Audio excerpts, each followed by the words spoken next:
Welcome to the Rocky and Meister Show, everyone. Thank you for joining us. We are now going to go ahead and preview divisional round. We had a Super Bowl wildcard weekend, which wasn't so super, to be honest. I pointed out on Twitter, both the 4 or 5 matchups were absolute blowouts. Those were supposed to be the premier matchups of the week, right? You had Bills-Patriots, a 3-match. You had Cardinals-Rams, a 3-match. Both teams split on the road earlier in the season, and yet here we are. Each team lost by more than 20 points, right? So it was quite a blowout. It was disappointing. We had a couple good games, but we're going to get into all of that.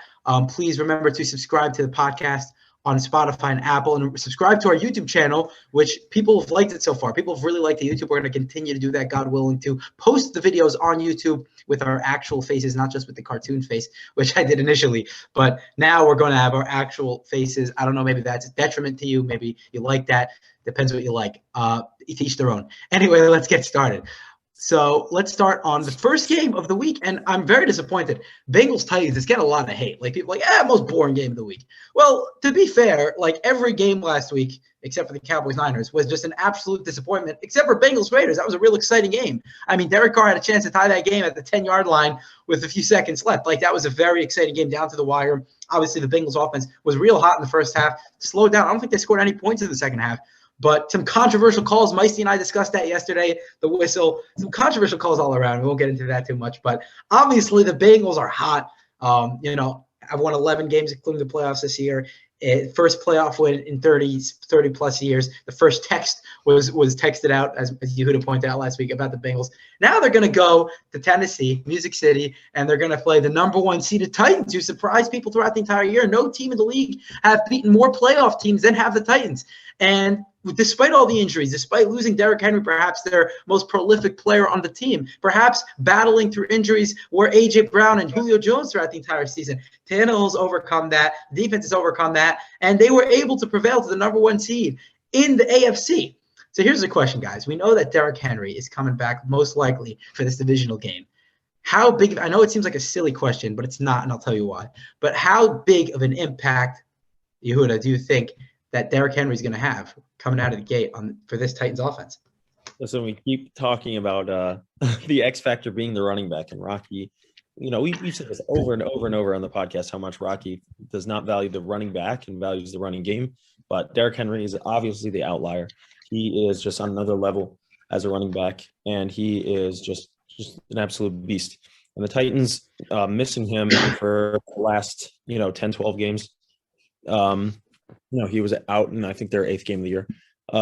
They've really struggled on offense, and Tannehill's turned into more of the Miami Ryan Tannehill, and he's struggling because he doesn't have the play action to set up off of Derrick Henry to hit these slants over the middle with Brown and Julio and their other receivers.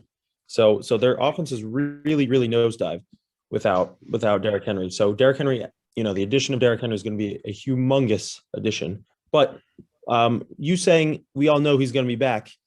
I don't know if that's for sure. I think 99% he's going to play, but officially, Mike Vrabel is saying wait and see, and we'll see. And I think this could be a little bit of gamesmanship because he doesn't want to be like, oh, well, for sure he's going to be back. He's going to be back just to maybe throw off the Bengals a little bit, even though they probably know he's going to play.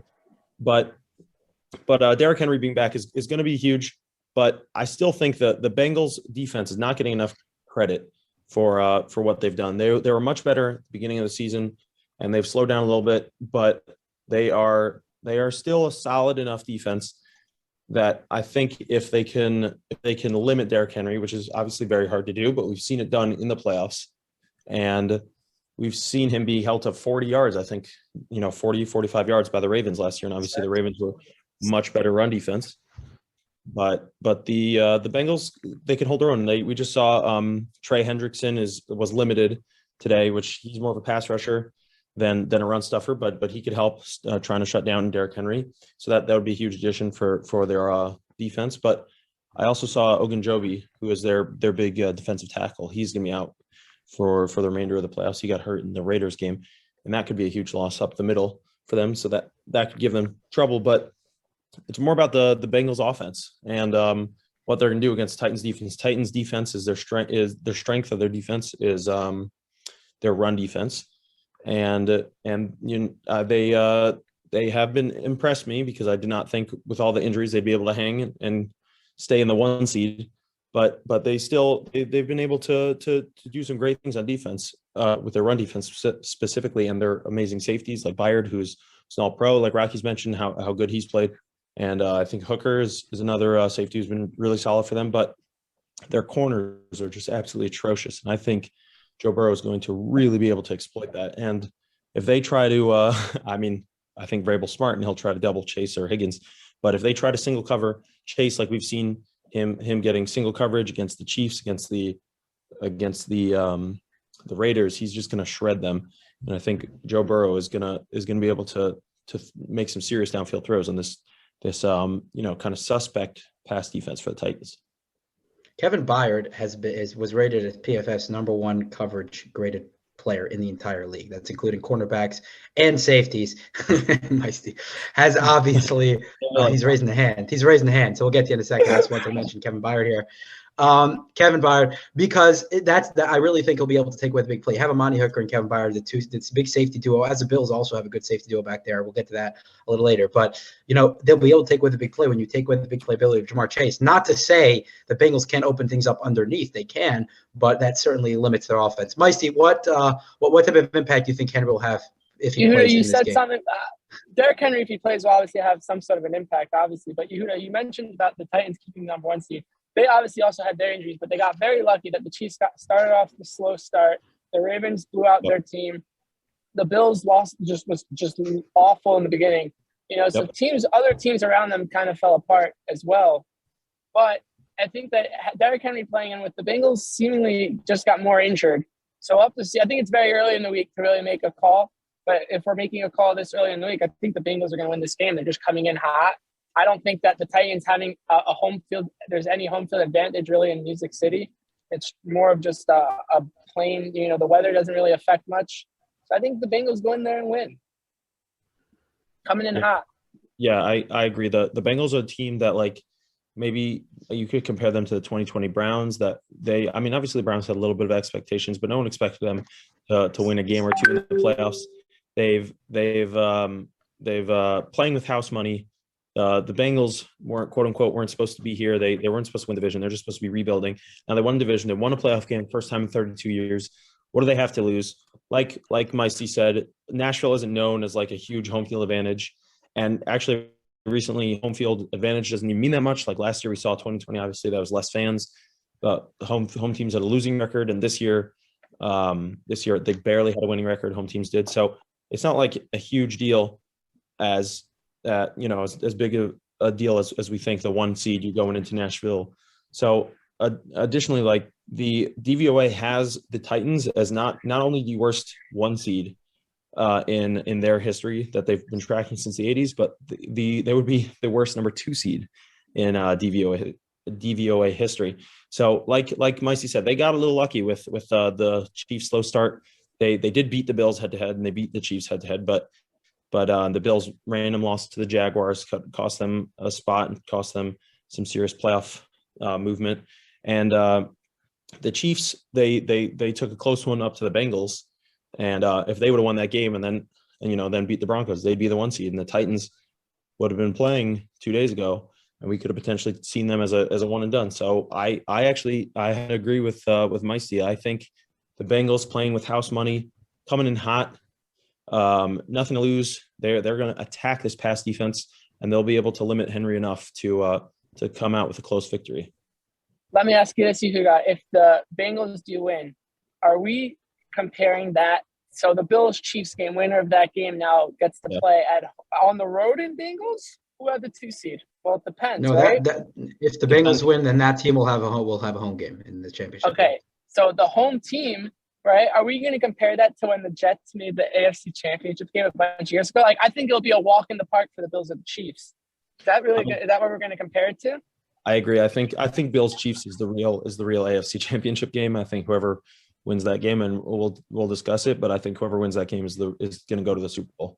So this is just a fun, interesting game for Bengals Titans, and both teams could win. They're both pretty even. Weighted DVOA, playing how well they're playing right now, and I think it could go either way. And Obviously, Henry's going to have a huge impact, but he's still a running back. Obviously, he's an outlier. He's the most important running back in the league for the team, as we saw, but he is still a running back. He throws passes sometimes, but he's not going to be making, big time plays with his arm. And we could see Tannehill shrink in these moments. I mean, we didn't see him play all too well last year against the Ravens at home. So I don't think he's going to have enough of an impact in this game, especially if he's coming out rusty and struggling to get anything going against the Bengals defense. They should be able to throw on this team and get victory.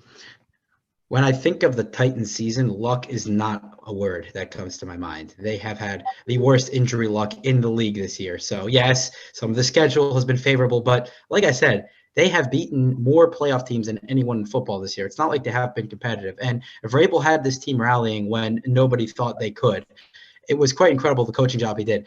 But I want to say about the impact Henry will have on this game. I actually think, believe it or not, it will be quite an impact on this game, despite the fact that I'm not a big fan of running backs. I think Henry, like you said, is an outlier in a lot of ways, not necessarily for the running game. I have a couple numbers for you, and it's very interesting when you look at it.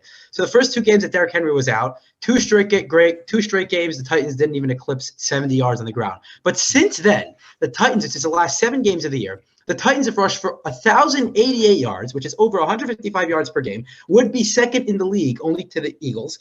And with Henry, for the first 8 games, they averaged 17 yards less per game. Now, obviously, you're stacking the box. There's a lot of factors to that, right? With Henry, you're obviously, anticipating the run more. But, I mean, we're talking about Deontay Foreman has more broken tackles on the year than Derrick Henry. Both Harrell and Foreman have just as many yards after contact as Derrick Henry on the year. Like this Titans running game, this Titans running game has not skipped a beat since Henry left, other than those first 2 games. They really have been. They've been one of the best rushing teams in the league, breaking off long runs also. We've seen them do that down the stretch here too. But Tannehill has taken a dip. And it's interesting enough. I hate the cliche that the running game sets up the passing game, but maybe it just does. Like maybe when you have – and I don't think this is true for any other team, but because defenses – sort of designates so many players just to Derrick Henry, 8-man boxes, stacking it up there up front and not being as frightful of the passing game, I think it does impact Tannehill's game. Through the first 4 or 5 games of the season, Tannehill was graded PFF's #1 quarterback, and now he's dropped to lower top 10. He's 7 points lower. His grade is 7 points lower than the past 2 years. It's still much. You said the Dolphins Tannehill. He's still much better than Dolphins Tannehill. Don't get me wrong. And obviously that could have been impact not just by Derrick Henry. A.J. Brown and Julio Jones, both those guys. Julio Jones has struggled to get going the entire year. Like, they have not been able to feature him in the offense the way we wished that they could have. But A.J. Brown, when he's on the field, he's just such a dynamic weapon. If they can get Julio Jones going a little, and Derrick Henry comes back in this game, takes a little attention away from Tannehill, I see him having a good game, and I'm probably going to be the only one on this podcast to actually go ahead and pick the Titans to win. I think the Bengals are a young team. And listen, I know the Bengals are going to be a hot pick this week. I really think so, because the Titans are just not a fun team to watch in a lot of ways. They're methodical. They're slow. They don't do a lot of things great. They sort of just do a lot of things solid. But they have a lot of experience. They have a lot of talented players on offense, especially if they get Henry back. The run block has been great all year. They can continue to do that against a young, inexperienced team. I see Burrow, fantastic game, especially in the first half last week, and he's been great the entire season. But maybe making a couple mistakes, or maybe not doing enough. Maybe even if he doesn't make a couple mistakes. Like I said, Byard and Hooker can take away those big plays. Maybe being a little confused. It's divisional round. This is where it starts heating up in the playoffs. And, he's not a rookie. He's his second year, but virtually a rookie, right? Rookie quarterbacks or young quarterbacks, this is where they tend to falter. Not saying he will, but that's my prediction at least. And that's why I think the Titans are going to take this game. I don't know. I might be the only one that's picking that. You guys are both picking the Bengals, right? Yeah. Well, yeah, but Rocky, at the end of the day, the Bengals passing game, I doubted it for a long time, and probably because a little bit of a biased standpoint, but the Bengals passing game is they're so threatening. Yep. Jamar Chase always finding ways to get open, double team or not. It's Devontae Adams-esque, where it doesn't matter. Cooper Kupp, these guys, you put as many guys as you want on them, they find ways to get open. He's so fast. You can't take the under. He comes underneath. You saw it with OBJ last night. These things, I just think the Bengals are just a better team all around. Yeah, the Titans have found ways though to limit dynamic offenses, i.e. the Rams, the Chiefs this year, right? Somehow they even beat the Bills on Monday Night Football, right? So they've really found a way. The most dynamic offenses in the league, they found ways to limit that. Now, that's not to say they're going to do the same thing this week, but for as much as you're saying, Yehuda, that they don't have a lot of talent at corner, they don't. But for some reason, they've been able to make up for it with some talent in the front seven and the back end. You play two deep safety against Burrow might also be the way to go. We'll get to that against the Chiefs Bills, which I think would probably be the Bills' recipe for success also. But play two deep safety, take away the big play. I know Higgins and Boyd and more, Boyd's more possession receiver, get open in the middle of the field. Obviously, they have weapons all over that can do different things. You don't just have Burrow that's a speedster. But, I do think that in these big moments, I've said a couple cliches. I'm not generally so cliche, but, running game sets up the passing game and faltering in big moments, inexperienced quarterbacks. I don't think necessarily he'll falter, but maybe won't be able to do enough to beat an experienced and more talented than people think Titans team. That's just how I see it going down. And I want to be different also.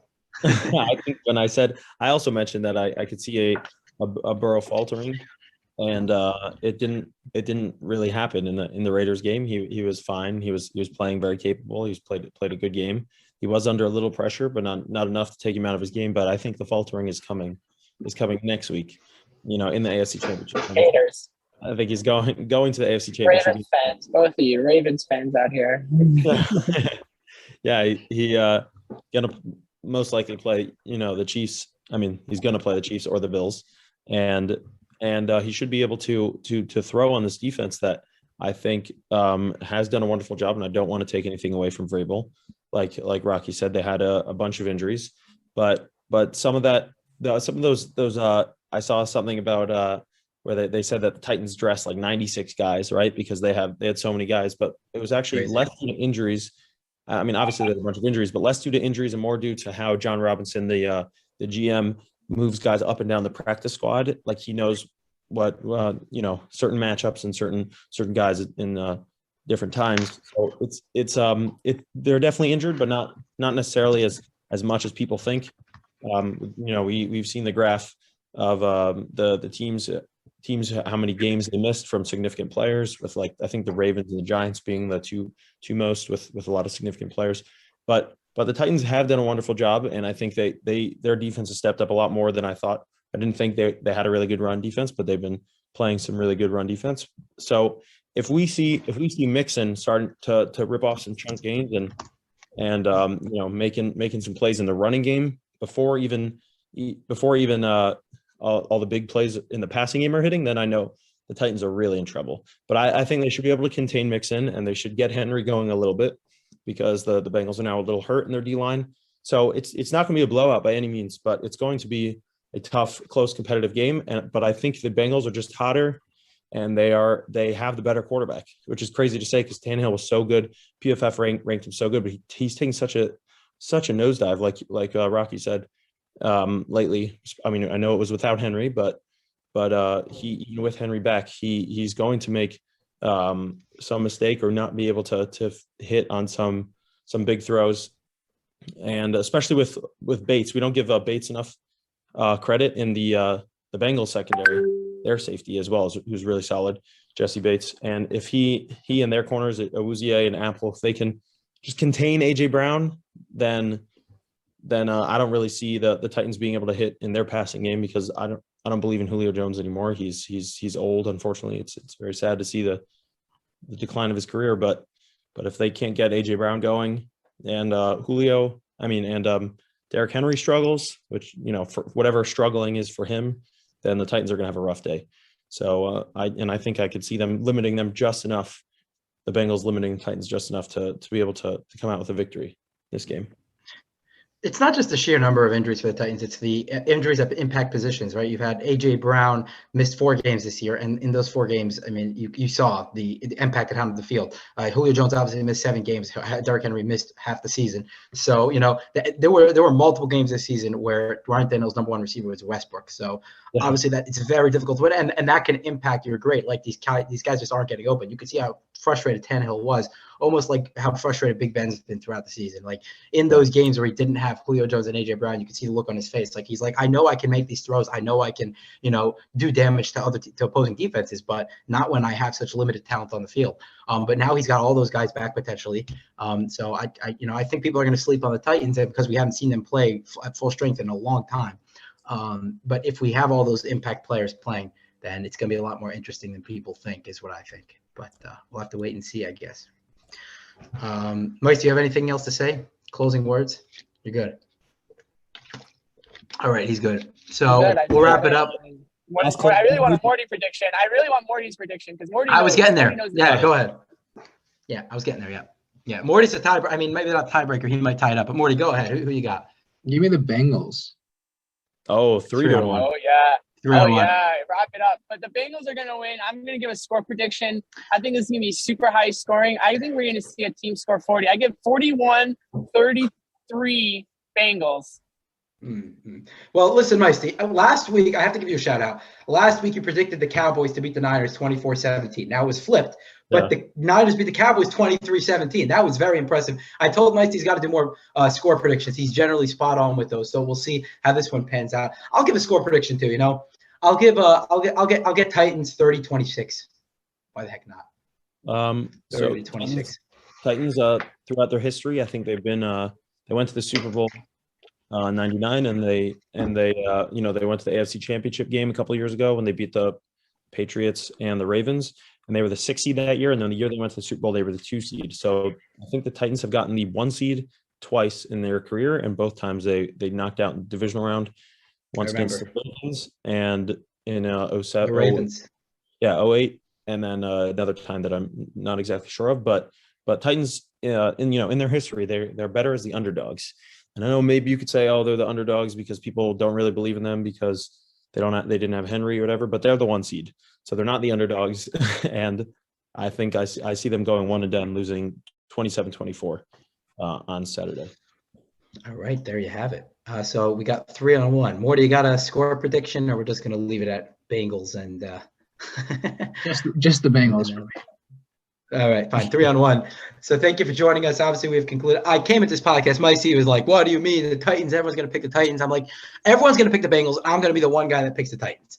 And sure enough, that's exactly what happened because everyone's on the Bengals train, and I just saw this coming. I'm like, everyone's going to pick the Bengals, but I like being different. Finally, this week I get to be different. Last week I wasn't. This week I get to be different. Thank you for joining us, everyone, and we'll obviously roll on next time with our next preview podcast of the coming up divisional round matchups.